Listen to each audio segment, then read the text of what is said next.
and welcome back to Mother Tongue, your eyes, ears, and finger on the pulse for all parents around the world.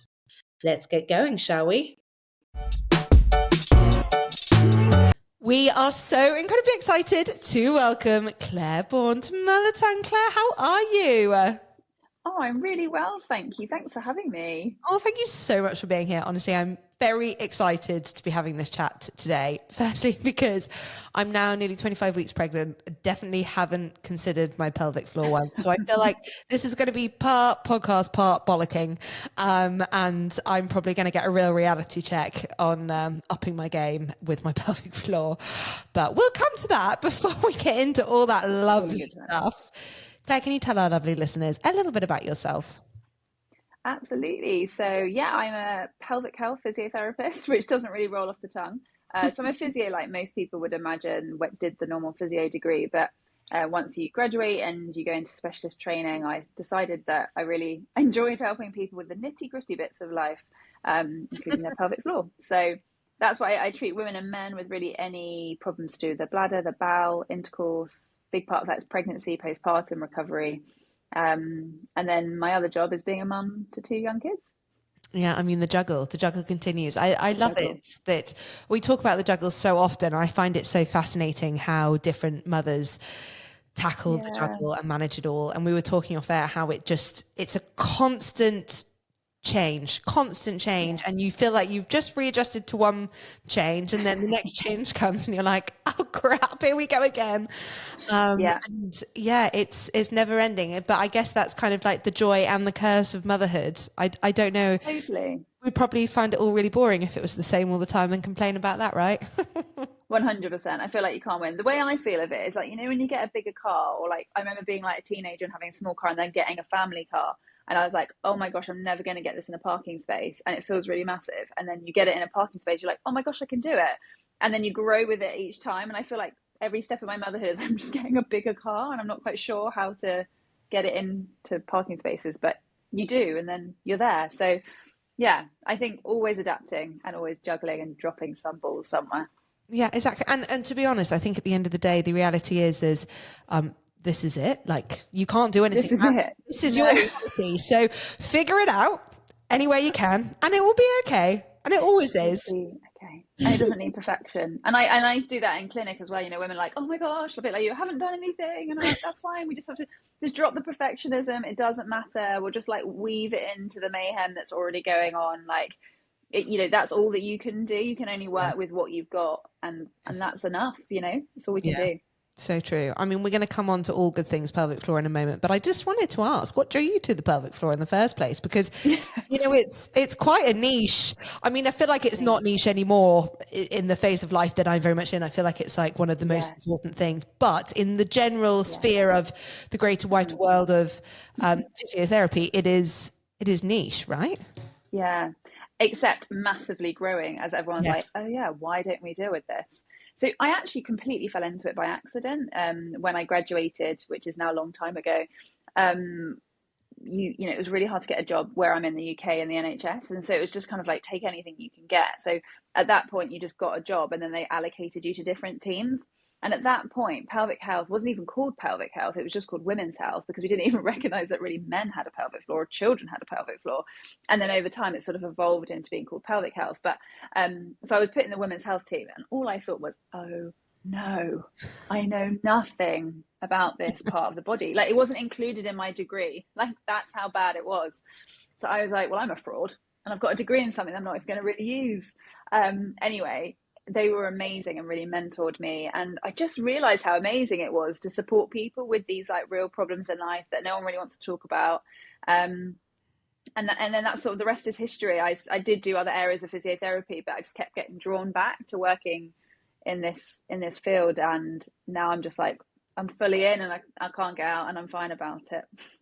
No, I kind of love that. And I feel like you are like the go-to woman for pelvic floor. I feel like when anyone ever says the word pelvic floor, it's kind of like Clare Bourne in the same sentence. I know. I'm like, gosh, it's great though. What a way to be known, and that's it. And I just hopefully my kids will embrace it. I mean, they already know basically what I do. As you can imagine, in our house, poo chat is already maximum. But then because of what I do, It's almost like completely acceptable. And now I've written a book that has a poo chart in it. My kids just think it's the best thing in the world. So I mean, yeah, I agree. I kind of feel like it is great. And I mean, more people should talk about their poo and their pelvic floor, to be this is fair. it. This is it. Tell me a little bit about your own pelvic floor journey. I mean, you Yeah. mentioned you've had two kids. How is it? Are Yeah. you jumping on a trampoline? Well, Are you sprinting? yeah. Yeah, I can jump on a trampoline and not leak, but it's so funny because people are like, oh, well, you clearly don't have any problems. You've never had any problems. I'm like, it's not part of my CV to be like 5-star pelvic floor. It doesn't Yeah. come with the job description, you know. I have to work on it. It's been a journey. Yeah, and I think this is my own personal journey. I think it's been really influential in kind of what I share online, also what I connect with in clinic, and also just even writing the book, just that kind of really understanding it as a lifelong journey. Because I think you're right, it becomes this really loud thing in pregnancy, but you know, we've had many years before having children. So um I mean, basically now I don't have pelvic floor symptoms, you know, but I do work at it. It's like any muscle. If you don't work at a muscle being strong, it weakens in the same way that any other muscle weakens in the body. But I can lift weights, I can exercise, and I feel in a really good place. And to be honest with you, I'm in that age of life now where I'm prepping for the future, because I'm like, perimenopause is probably not a million miles away, and then menopause will come, and then I'll be in that later stage of life. So I really am in this sort of stage now where I've sort of had the babies, feeling pretty good about it, and I'm now prepping for the next phase. And I think we don't encourage women to do that. We very much like boundary as like, oh well, you've done your postnatal period, job done. But it's part of our health that almost becomes more important with age. Really? God, see, I Yeah. didn't know that. I did not know that. I'm definitely one of those people. I was like, okay, so we think about the pelvic floor during pregnancy and postpartum, and then that's that done. And I think the reality is I have actually, I had a bad pelvic floor before I even went into pregnancy for the first time. Yes. I don't know why it happened or how it happened, but I have not been able to jump on a trampoline or skip with the Interesting. skipping rope for years and years and years, without, peeing myself ever so slightly. I mean, trampolining is Mm. just really a no-go. There's, when your kids are like, give me a big bounce, mommy, I'm like, Oh, absolutely not, hun. That ain't a thing. And actually, I remember, God, after I had Isla, my goal was to run a half marathon 9 months after she was born. of course. And yeah, because I mean, I needed the goal. I was very slow. It wasn't impressive. But the biggest, point of it all was I crossed the finish line and I was like, come on, I'm going to sprint this last bit. I mean, it wasn't a sprint. It was like a slightly faster pace than I had. And I crossed the finish line just peeing myself the entire time. It just came and I couldn't stop it. And I was like, well, we're not going to stop running because you Oh can't stop when the no. finish line is right there. So I finished just covered in my own pee, which was Oh, glorious. Um, shame. and I was like, oh, the joys of motherhood. And well done, Marianne, for Yeah. paying so much attention to your pelvic floor. And I mean, I feel like you and people like you are doing so much to kind of open up the conversation about pelvic floor and make it more normal and make it more approachable. Yeah. Why do you think there's been such this taboo around pelvic floor and such a phobia of kind of like almost talking about it for so long? Yeah. I just think generational shift, like I don't know about your family or your parents, and I think, being British is very like awkward. Saying we and poo just felt quite shameful. Saying anything about you're down there, we can't even use names because we're like down there, or when we go for the proper toilet, and I'm like, what's the proper toilet? Like, is it a type of toilet? They're like, no, when I do like a bowel movement, and I'm like, oh crikey, like say when you go for a poo, and Yes, I'm so relaxed to, but that's it. We haven't grown up with that language. And so it's very hard to then suddenly in your life be like, it's not shameful, when really all it's been modeled is in a shameful way. And I think that comes down to education at school.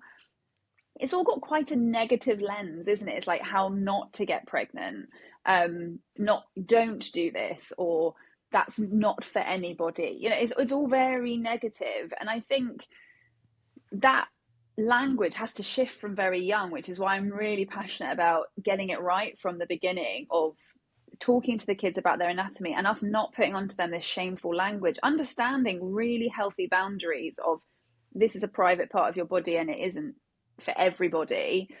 But that doesn't mean you can't say the name of it, and it doesn't mean you can't say you need to go to the toilet, and you can't say a wee and a poo. Like, there's nothing wrong with that, and it's not shameful. And I think if that changes young, there's no I see it in my clinic when I treat 20-year-olds, their vocabulary and how they talk about their body is 100% different to the 60, 70-year-olds that I treat. So I think that that shift is already happening. Yeah. Um, and I think those 20-year-olds are getting way better at just saying, so if I say treat a 20-year-old for like constipation, she's already on the WhatsApp groups to her mate being like, oh my gosh, did you know? Whereas I Yeah. know that the 60-year-olds are not at the coffee morning being like, oh my gosh, did you know? So I think that's why, and I think that's percolated through the generations, and I think it's our generation that are now like, enough, like why is there so much shame about this? So but I also think we're a group of mothers that are trying to do more. I Yeah. also think we're a group of mothers who are wanting to be like, motherhood is not the end of me. Mm. I still want to run a marathon. Why shouldn't I? Like, why should the men get to do that and we just stay at home with our pinnies on and, don't do anything? It's just that's Yeah. not the generation we're in anymore. But that means we're putting our body through more. We're having children later. It's just, there's lots of different reasons, I think.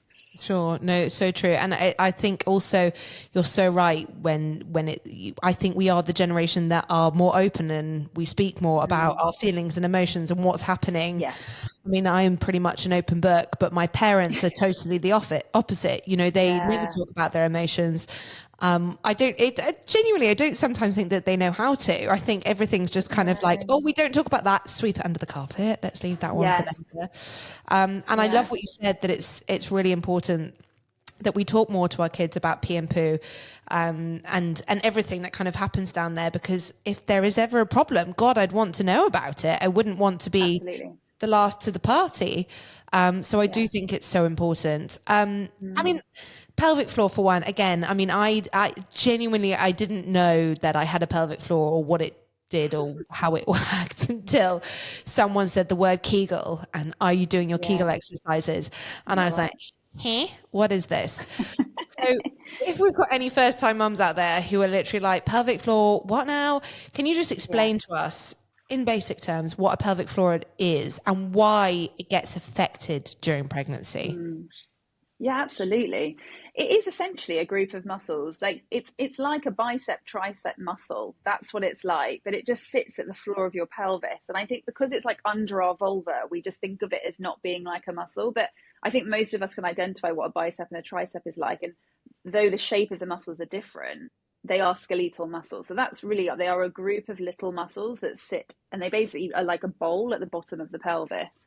Um, they change a lot in pregnancy because of the weight of a baby and the hormones that are changing at the time.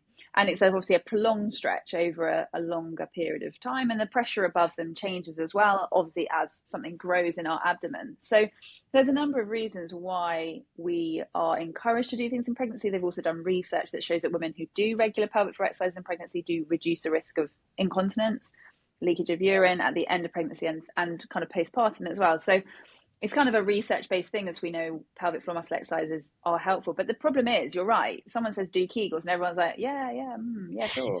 And we don't know where the muscle is.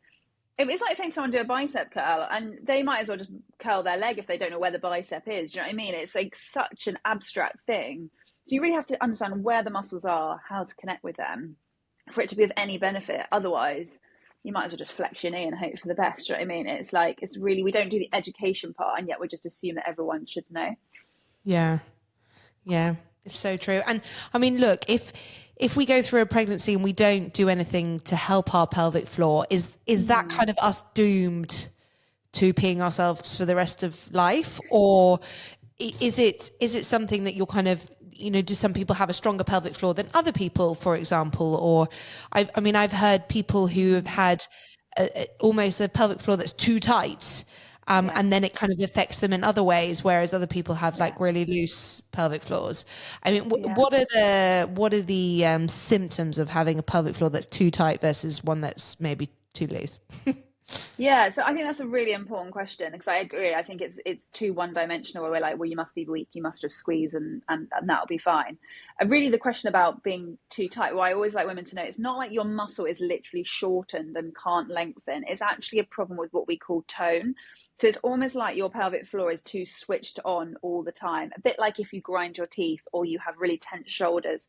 It's often a response to something, and it might be a multitude of things, but a lot of women actually struggle to let the muscles relax. So it's almost like having a flexed arm all the time. your arm's not very useful when it can't move. And it's the same thing with the pelvic floor. I Right. say most women who are in that, in that population have either pain with intercourse, maybe more frequently or more urgently. Those or have struggle doing a poo. They struggle to get the poo out.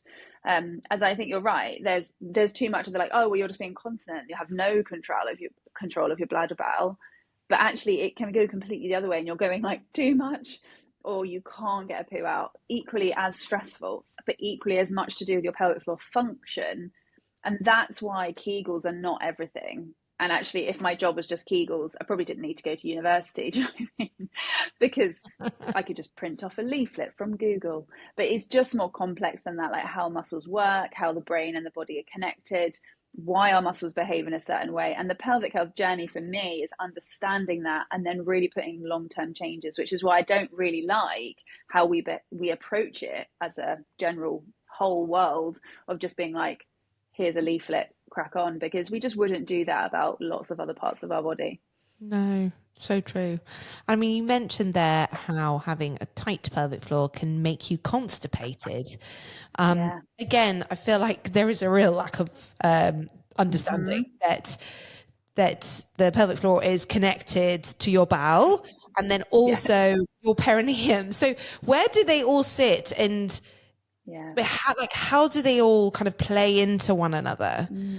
I mean, for example, this is going to sound like a really stupid question, and please don't laugh too much if it is a really stupid I question. won't.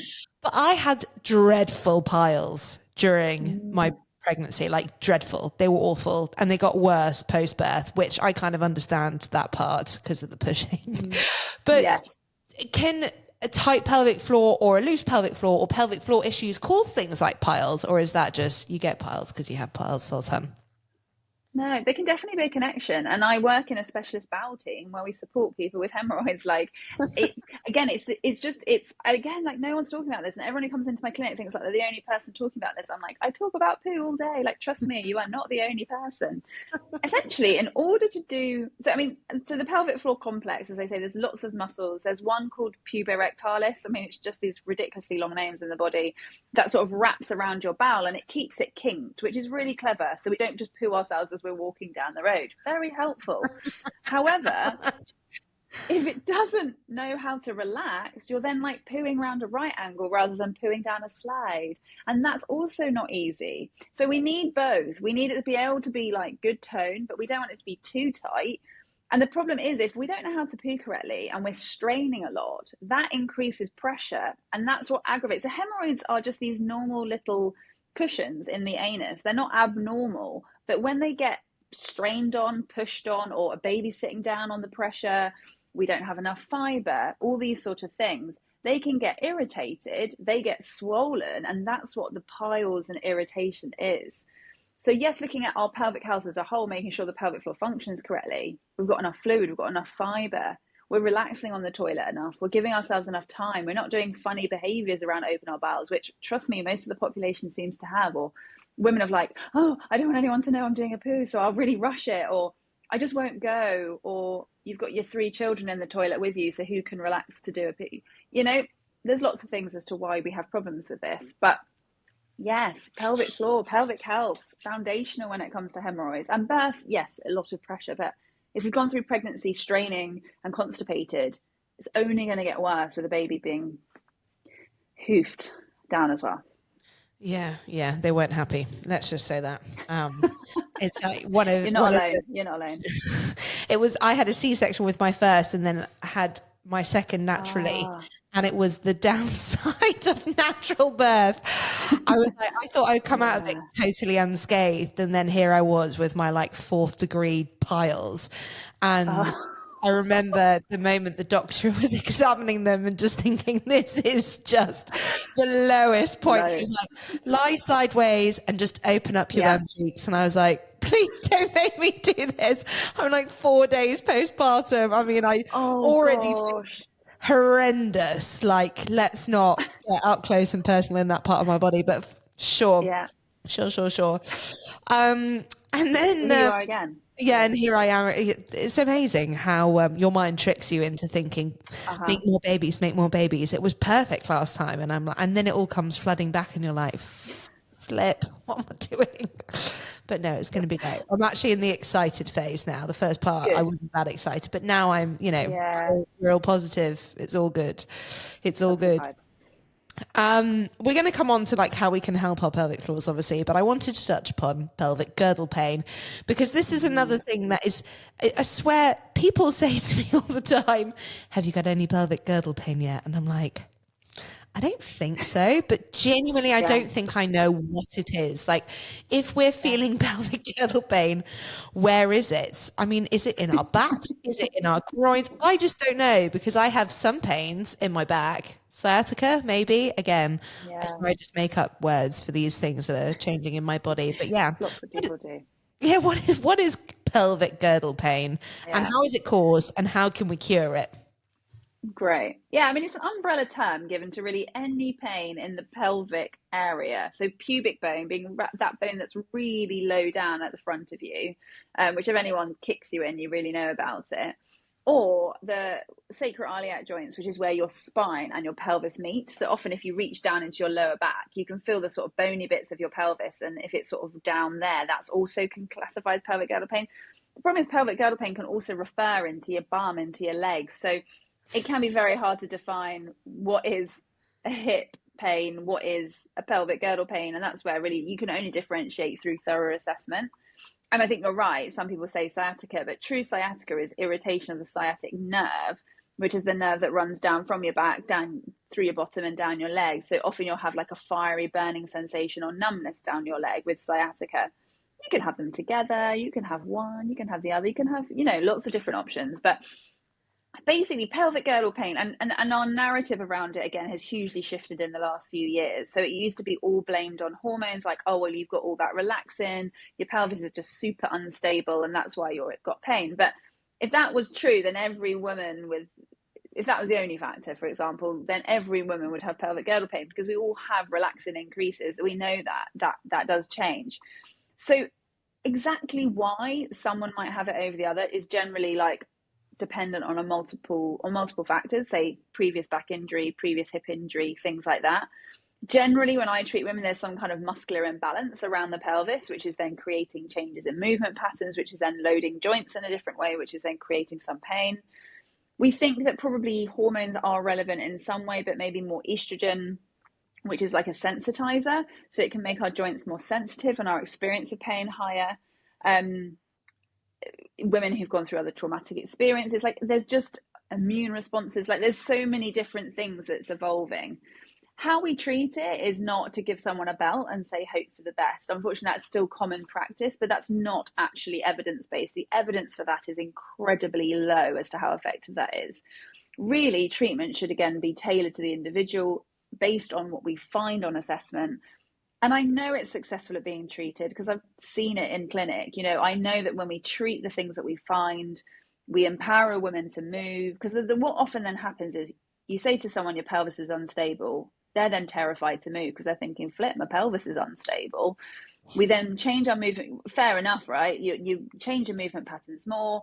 You're then more anxious and you're more stressed. Your muscle tension probably increases. You move less, and it's a spiral down of dialing up pain.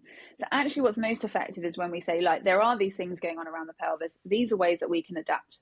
This is how I want you to move. This is how we're going to pace life. And we might give you adjunctive things to support as well. But that's how we would treat it. There isn't a one quick fix. And belts might be part of that, but they are not the whole solution, despite how they can sometimes be used. And I mean, I'm going to come back to the Kegels, and we'll come on to what a Kegel is in a moment for everyone who's probably like, "What are you talking about?" Um, can Kegels help pelvic girdle pain, or not really? Potentially. So again, I'd probably not put it in the Kegels category because really a Kegel specifically is focused on the contracting part of the pelvic floor. But pelvic floor rehab, which is much broader, which is looking at the full range of movement of a muscle, how a muscle works, the endurance of it, the coordination, all of that, potentially, yes. What we often find though is when someone's got pelvic girdle pain, often their pelvic floor is that increased tone, that switching on because they've got a lot of pain.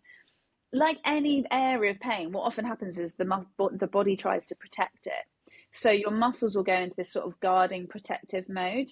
So Right. yes, pelvic floor support can be good and rehabilitation, but again, understanding how's the pelvic floor behaving. It's maybe not just because it's super weak, as we always like to think. It may be that its function is actually compromised in a different way. Interesting. Let's move Mm. on to Kegels. Good old Kegels. What is it? What Good is a link. Kegel, and why should we do Kegel exercises? And when should we do Kegel exercises? Yeah. Because we've spoken about this before, and I remember you saying Kegels are not just for pregnancy; they are for life. Uh-huh. They are for life. Yay, everyone says. Woo. Yeah, I've definitely been doing that for the last however many years. Sure. Totally hear you. Me too. I mean, I'm still have to remind myself, and it's my job. So I have empathy when people are not on board. But basically, the name Kegels came from a doctor in America who came up with the first idea that contracting the pelvic floor muscles regularly might help improve incontinence. So it was very like one dimensional. It was like squeeze your pelvic floor regularly, you're reducing incontinence, and that's how pelvic floor exercises became known as Kegels. I think generally are moving away from calling them that, as I say, and calling them pelvic floor muscle exercises because it's more encompassing of how we work the muscles as a whole. But basically, it is like any other exercise. You are learning how to contract a muscle and how to relax a muscle in the pelvic floor. And we do that regularly. We do it on and off. So we just kind of learn how to squeeze and relax. And we also work on holding the contraction and relaxing the contraction. So if everyone wants to do one now with me, and even if I can see you all, I can't see because it's a stealth exercise, it's internal, and Stealth, love that. stealth. You can do it anywhere. No one needs to know, um, which I think is great because then it's the most flexible. But often then when we forget it, because actually it's not, you don't have to be in a certain place to do it. So most people connect with it best if you first of all think about holding in wind around the anus. So not your bottom cheeks, not your glute muscles, but you're inside your anus, which most of us have probably done at some point. We just maybe haven't connected that that is our pelvic floor. So if you can squeeze around the anus and you can feel some movement, those are your pelvic floor muscles. And then what I get you to visualize is you're going to then think about bringing that squeeze with your anus forwards through your vagina to your pubic bone and then fully relax. So can you think about that anus coming forwards to your pubic bone at the front of your body and relax. Now, it's not a huge movement. It's not like doing a bicep curl or a squat.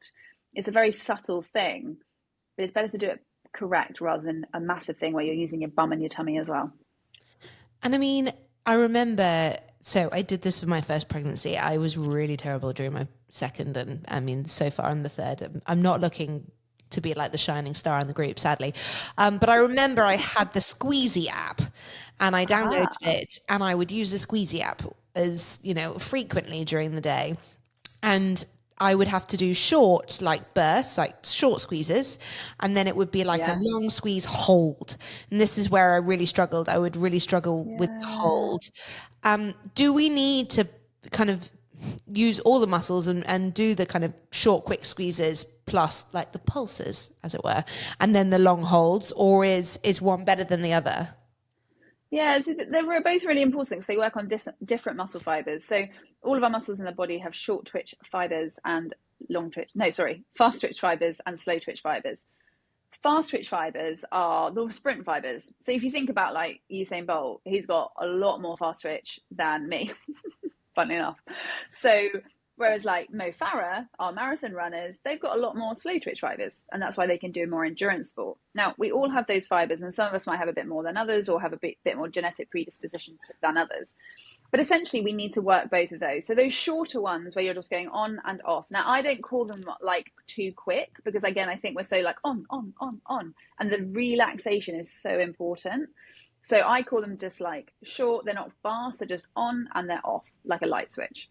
The endurance ones or those slow twitch, what I think most people think is they've still got to have this almighty massive contraction and then grip and hold that contraction for 10 seconds. I sometimes just say, like, don't aim for maximum contraction, just aim to engage the muscles and then try and learn to sustain that whilst you breathe. Often we're just all trying too hard, which is ironic that a Yeah. physio would be like, try less hard. But that's often what is actually effective for women is to then really just get into the body and feel what they're meant to feel. Mm, But yes, mm. both are important. They work on sort of different parts of the muscle, which, if you put that practically into day-to-day life, those fast twitch fibers are kicking in when you cough, sneeze, and laugh, or you try to jump on that trampoline. The endurance ones are like, oh gosh, I'm in a queue and I need a pee, but there's 5 people in front of me and I just don't want to have to come out the queue. So I'm just going to hold on and then I'll go to the bathroom. So we need those two scenarios in our life. And that's why we need to train both. Interesting. I like this. Surprisingly, I'm really bad at the long hold, but I'm really good at like holding a pee. So, Well, there you go. so But interesting, maybe you need to work on letting go a bit. Maybe you just struggle to yeah, hold because actually you're already very on, maybe. potentially. This is a good point. It's a good point. What about exercise in general? Is exercise helpful for the pelvic floor? Should we be squatting? Should we be lifting? Should we Yeah. be doing something? Movement is great for the body and good for our muscles, and we include the pelvic floor in that. There is some research involving that, women who walk were less likely to have incontinence because their body is just more active and their pelvic floor is more able to deal with impact because it's trained for that. So yes, generally speaking, we say exercise is good for muscles. Brilliant.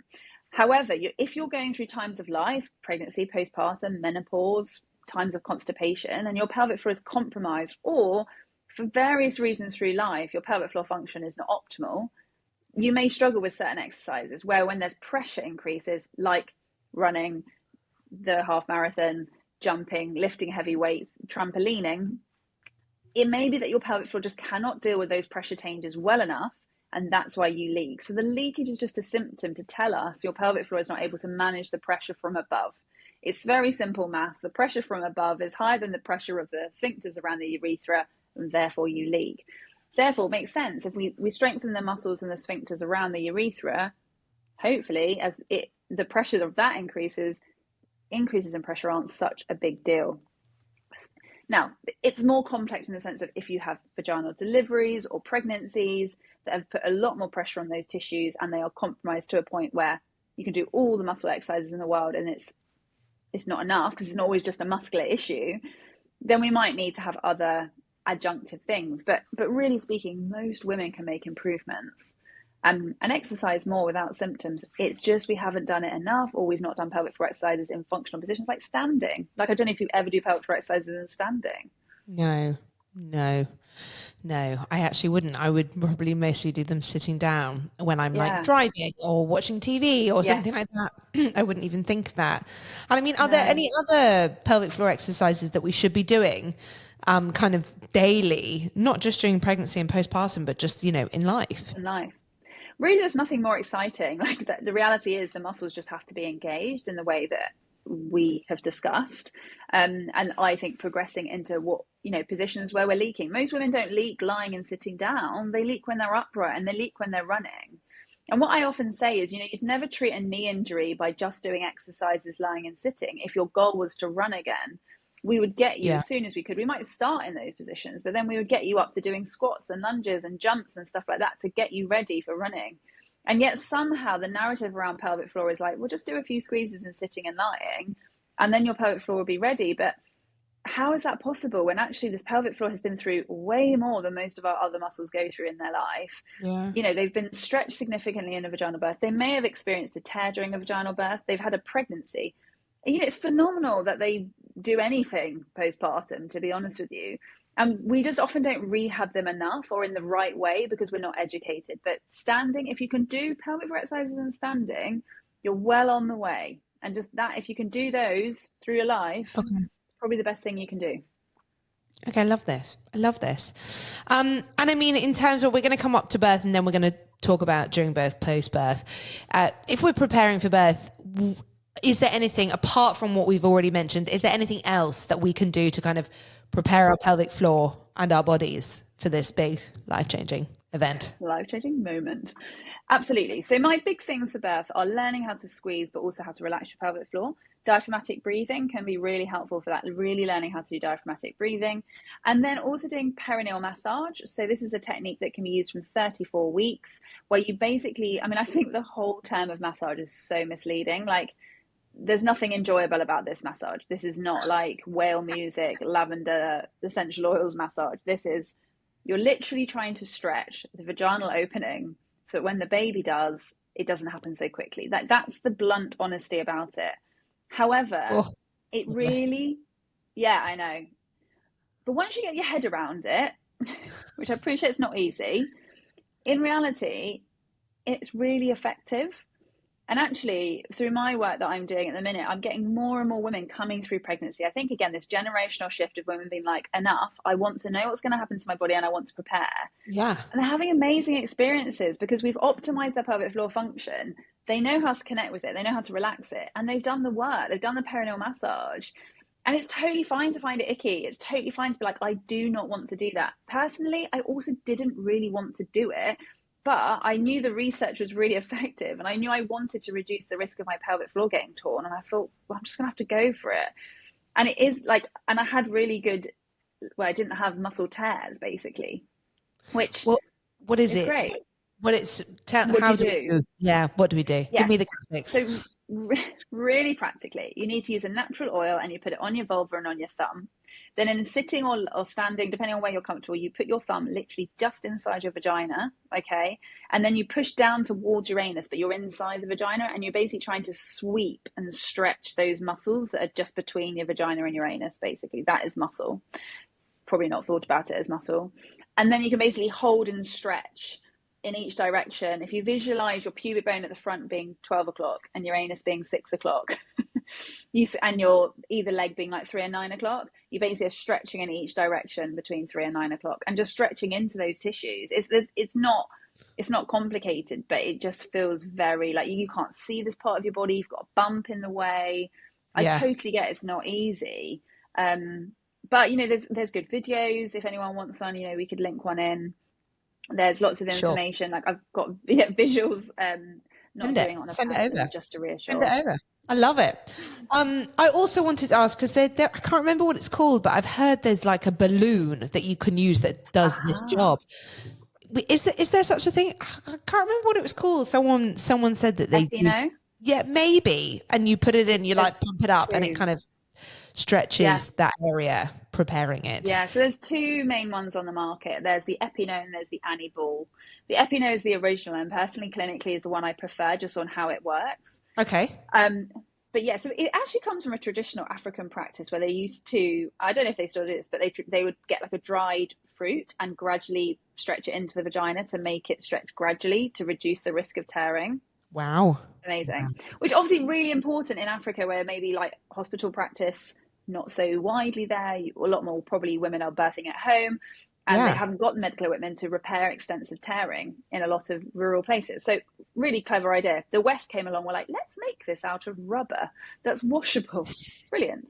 So enter the Epino, which is an inflatable. So it basically looks like a peanut and you put half the peanut in your vagina and then you have a little pump and you blow it up gradually. And the idea is that you gradually blow up this sort of circular balloon, technically up to 10 centimeters, which is essentially what a baby's head supposedly is. Most people don't get up to 10 centimeters, but you can only do that from 37 weeks. But anecdotally, women swear by it. Like they haven't had significant tearing. It's done a very gradual stretch. I think it allows you to feel what crowning feels like, which you've now experienced. And I've experienced it and it's intense. It's an intense feeling. And I think if you know you're prepared for that sensation, it's less scary. You're calmer during that time.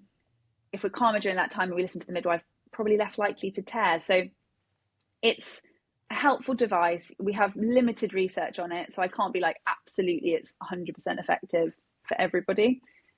But I think it's something to consider. Okay. Good to know. I might try this time round and like feedback to Yeah, everybody because I've never I tried it would. before. I was actually very lucky with my second and I didn't tear and I don't know how because Amazing. he was a beast. And I think I had, honestly, I think I had the most amazing doctor. She very much like coached this baby out because Yeah. she got a bit stuck. So it wasn't quick. I think that helped. She came out Yeah. very slowly, which was probably a blessing in the Perfect. pelvic floor Yeah. area. Yeah, you Um, don't want rapid, you don't want it. Yeah, I describe it like trying to put a jumper on. If you yank that jumper, it properly hurts your ears and yanks on everything. Whereas if you put the yeah, jumper on and then it stretches and then it gradually releases, I mean, that's yeah, literally the same thing as it comes out. It just needs to come yeah. through the jumper.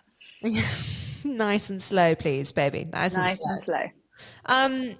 So post like pelvic floor issues post childbirth. Yeah. Kind of what is the severity? Obviously, we know you can come out unscathed. In fact, can you come out Yeah. unscathed? Are there people who come out with a pelvic floor totally intact, or would you say that everybody needs to go through some form of like mummy MOT just to kind of get it back to where it was? And then on the flip side, what's the worst case scenario that we're looking at? Sure. So I think if we're just talking about vaginal birth, at the end of the day, everyone who goes through a vaginal birth will have a huge stretch to their pelvic floor. I don't believe that no one has any impact on their body, because there's no way that you can stretch a muscle that much and it have like literally no impact on it. Agreed. So recovery is important for everyone. And the fact that basically your vagina becomes more open temporarily, and that means you're more likely to have incontinence or other symptoms as well. So yes, there is a whole spectrum of how much the pelvic floor muscles are impacted. So yes, if they don't tear, that's going to be hopefully a better recovery than if they do.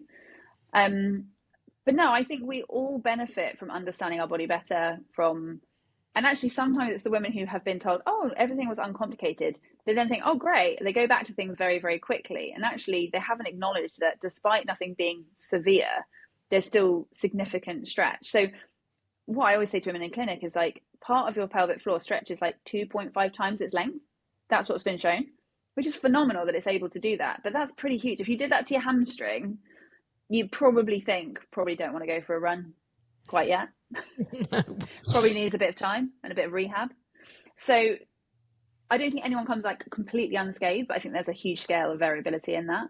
Ultimately, if you have a cesarean, you're not having that stretch, but the pregnancy alone does put an awful lot of stretch on your pelvic floor. And that's why everybody needs to think about their pelvic floor. And obviously with a cesarean, you've got different recovery and different impact of that. So no, I think everyone benefits. Like I've never met someone come from a MOT, whatever their birth story, and I've literally heard it all and I've seen it all. I bet. Without being like, wow, this was so helpful. I had no idea, and I'm so glad I know now, so I can do the best thing going forwards. That's amazing. And just you touched upon a C-section there. It's a myth, isn't it? That's just because you have a C-section, your pelvic floor is fine. Just because a baby didn't come out of there, like you still carried the baby, and also I'm guessing in some way, shape, or form, where they cut through to get the baby out is also connected to your pelvic floor somewhere, right? It is like indirectly, basically. They work together. Yeah. They're not like completely connected. Essentially, one attaches to the top of your pubic bone and one attaches to the bottom. But they're incredibly close. And we've obviously got skin that's continuous and fascia that's sort of continuous. So yes, and the muscles do, in essence, contract together. So 100%, I would view it as the whole core cylinder rather than just in isolation, one thing or the other, because we're one body and we all need to know how we move together. And that's another problem generally, is when we just isolate and hone in only on the pelvic floor or just on the abdominal muscles and don't see the bigger picture, we don't get the results that we want. So basically, guys, mummy MOT, 6 weeks, right? 6 weeks postpartum. 6 weeks. Yeah, like if you can, I say to people, I've got people now buying one for their friends for their baby shower, or, it's so helpful. It's so helpful. Amazing. So postnatal check, mummy MOT, like, ask it for your baby shower. If your friends want to get you something, be like, club in together, or give me some money towards one. Like they are, I think this, again, if you're in the UK and you've got that mindset of like NHS, it can just feel such a privilege to be paying for something. I think different places in the world, and I would love to know what's your experience, paying for healthcare is just normal. So you don't even think about, oh, I wouldn't pay for that. What I'd say is, like, even if it's a one-off, I think sometimes when we feel like we're committing to private physiotherapy, we feel like we're going to be sucked in for 10 sessions. It's not how it works. So we're so happy for you to come for a one-off just to understand your body better, and that be it. You don't have to commit to multiple sessions just to understand your body better. Yeah. We are very lucky here, the way the insurance system works. It's all private healthcare, but it's all based on insurance. So depending on what kind of healthcare you have, and there's lots of different ranges, but there's also lots of different hospitals based on what healthcare is available. Lots of different healthcare based on your insurance. So healthcare is very widely accessible. But as really It is. It's so helpful. But as a downside to that, sometimes I feel like people almost overdiagnosed, and there's a bit more on that Interesting. side of things, which is, a whole different conversation for a whole Whole different different day. problem. Yeah, And here I am. hear you. I said to Claire, I was like, we'll be 30 to 40 minutes. Here we are at minute 45. And we haven't talked about your book. So can you please tell us? Oh, You are a published author now, right? It's I know. available. We can buy it. Can you tell us more about it and where we can find it? Well, it's actually its first birthday today. I can't believe it. And I hadn't linked it until this morning when I was like, oh my gosh, it's the 13th of September. It was out a year ago today, which seems like yesterday. Wow. Um, yeah, so basically it's called Strong Foundations, Why Pelvic Health Matters, because really I wanted to open up this conversation to a much wider population rather than just women who are referred to me in clinic or someone's told them they've got a problem, just to make it much more mainstream, to say, like, this is a conversation for all of us, pregnancy, no Yeah. pregnancy, whatever your age, this is relevant to you. And so basically it takes you on a journey of basic anatomy, really understanding how your body works, which is honestly all the thing I think we should just be educated about. It's not complicated science, it's just how our body works. And then it goes through from childhood, some of the things that patterns we might have learned, or any problems we might have had, and help us as parents as well, if you're reading it as a parent, to know how to engage with your kids. And then Yeah. it goes through kind of the early years, then it goes the whole way through the perinatal period, if that's relevant for you, into the postnatal period. It's literally got like workouts to do in pregnancy, it's got workouts to do postpartum, and then it transitions into menopause, beyond menopause, and a wider conversation around bone density and things like that, because pelvic floor symptoms often stop us exercising in a way that's really important for our bones. However, then you also have the link between urinary incontinence being a major cause of falls when we're older as women. Because we've not done the bone density exercise, we're more likely to fracture a hip, which has a high link with mortality. So basically, it all comes back to the pelvic floor. Wow. And that's why I wanted to open up this conversation, just to be like, this is a much wider conversation, like in the way that mental health has become a much wider popular conversation. Yeah. I want pelvic health to be that, because it's so important. And I honestly think we can prevent problems. Prevention is way better than reactivity afterwards. And if we can, by just understanding ourselves better, then we should absolutely be doing that. So I've had lovely feedback of like grandmas reading it and then giving it to their like daughters. I've got, someone buying it for all the women in their family because they're like, this is the stuff we should know. So yeah, it's there, it's available. And really, whatever stage of life you're at, there's something for you. I love this. I love this. I'm going to link this in the show notes. So if anyone's interested, please click below and take a look. And then, Claire, before we say goodbye today, we always ask for one tip and one product based on the conversation. So if you were going to leave us with two nugs, what would they be? Yeah, I think my top tip is just like, don't feel ashamed, talk about your hemorrhoids, talk about your symptoms, and talk to your friends about it, and try and seek support. It's never too late. I saw a 90-year-old in clinic this week whose face lit up when she learned how to do her pelvic floor exercises. Never too late. So just talk about it and get some help. That's my biggest tip. I was thinking about product. I mean, there are loads that I love. I think if I'm looking at sort of the pregnancy population, a really big thing that I've started recommending more and more is a brand called SRC Health. And they have these basically like medical compression leggings and shorts if you're in a hotter country, unlike here. And, they're really good for pregnancy and postpartum, for giving support to the bump, to the pelvis, and also then to the abdomen. And women who use them, they're really huge in Australia, and they're now sort of spreading out across the world. But I'd highly recommend them as a brand if you're looking for something like that. Love it. And then, Claire, if anyone wants to reach out and find you, where can they get in touch? So social media, I am Clare Bourne Physio. Always love chatting to people on there about all things. And I do a weekly Q&A where I love any random questions that you might have. On my website, clare-bourne.com, talks about me, my clinics, kind of webinars and stuff that I've done. Because I'm trying to talk about more and more topics, and also make it affordable for everybody. So anything from like £6, anything up to a consultation. I think there is something for everyone, and I think that's really important. I love that. You're doing such incredible work, Claire. And again, Thanks, I know how busy you are. So thank you so much for taking the time to come and chat to us today. I really, really do appreciate it. I'm going to link everything in the show notes, everybody. And as always, you can find us on Instagram at We Are Mother Tongue. If you've liked today's episode, please leave us a little comment. We'd love to hear from you. And we'll be seeing you all again next week on Tuesday. Claire, thank you so much for your time. Enjoy your weekend. Thank you. You too. Lovely. And we'll see you very soon, I hope. Maybe we'll do Yes. another one on like postpartum. On the Like other this is side. going to be. Yeah, exactly. We'll see you on the other side.